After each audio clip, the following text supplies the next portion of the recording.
So kind of think about this. What types of business or what sizes of business? Like, is this for like small, big? Like, where does this? Where does barter fit in? On the spectrum? Yeah. Yeah, well, great question. And I've already kind of touched on this whole idea of, organized bartering works for every business, but not every business owner makes organized bartering work. Sure. Or even one-on-one bartering. Yeah. You kind of have the mindset and the propensity towards it, or you don't, right? We can train and teach, and obviously we want to make business owners aware of the concept and why it makes sense.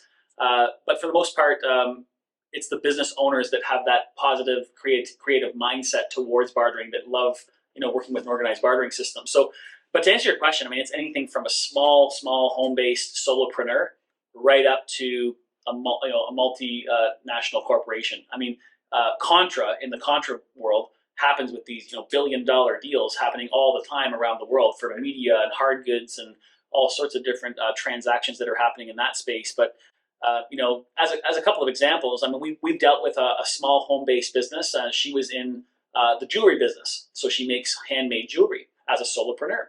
And former teacher actually became an entrepreneur, and she over the last 5 or 6 years has actually bartered over $110,000 worth of handmade jewelry onto the barter pay system in exchange for barter credits.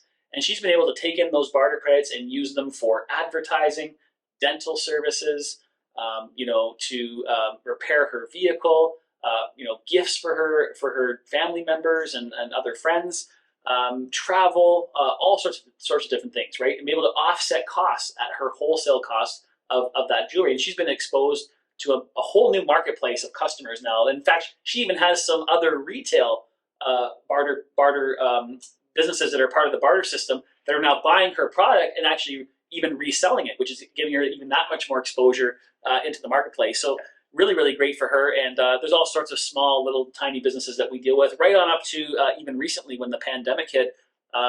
We got contacted by the second largest food supplier in Canada.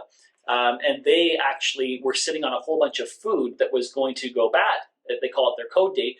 And so they quickly assembled a little team internally. They got to learn about how organized bartering can help solve that problem.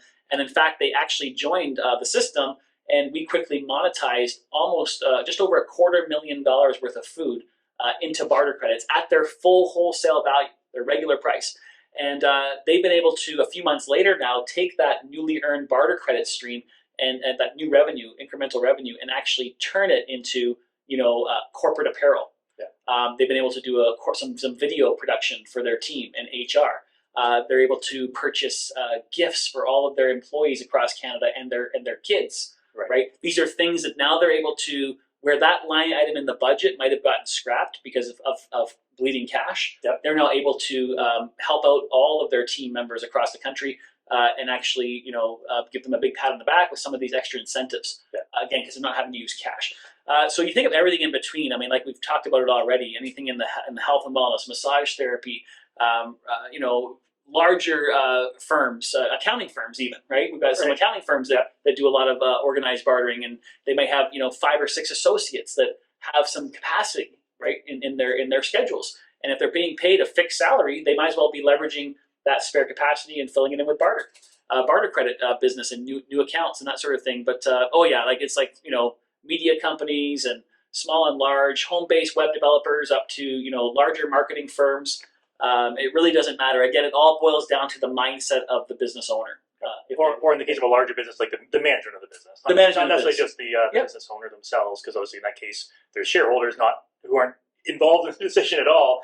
It's sort of the upper management having that mindset and saying, okay, this is something that works for our organization, and we're going to incorporate it in and make it work for us. Exactly. And then, and obviously right now, in the way the economy is, there are a lot of companies with bad cash flow, but just in a general concept of barter, like, is barter for someone who's just got bad cash flow or someone who's got good cash flow? Like, where does that sort of... Yeah, another great question. Well, organized bartering isn't a fix to a bad business model already. So if a business is really, really struggling with cash flow, bartering can actually almost work against them, to be quite honest, at the beginning, because as they're putting out their time or space and or goods, they're having to absorb that cost of goods sold, which is a negative on their cash flow. So if they've already got bad cash flow and they've got to absorb that cost of goods when they barter, that can kind of sort of magnify the problem. Having said that, if a business does have some bad cash flow and wants to participate with organized barter, it still works. They just have to be cognizant of that cost of goods.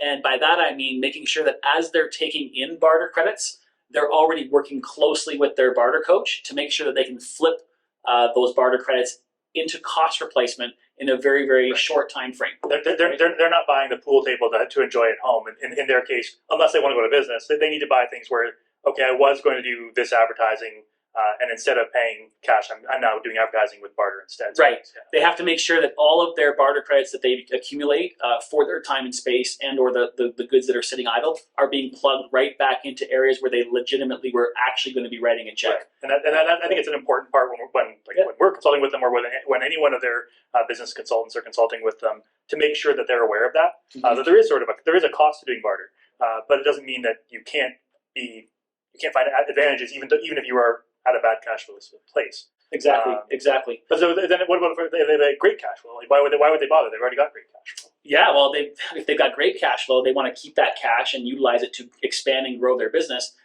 Keep the cash in the bank to do the things you can't barter for. Right. So anybody who's got a lot of great cash flow, they're a successful business. We love working with those types of businesses. Number one, they generally are purchasing more things. Sure. They're growing their business. They're maybe building a new building, or they're just hiring more staff, which requires more office furniture. Like they're in spend mode and growth mode. Yeah. We love working with companies like that because there's just so many more things that we can help them replace with barter credits versus Canadian dollars, which is a boost to their bottom line. They love that.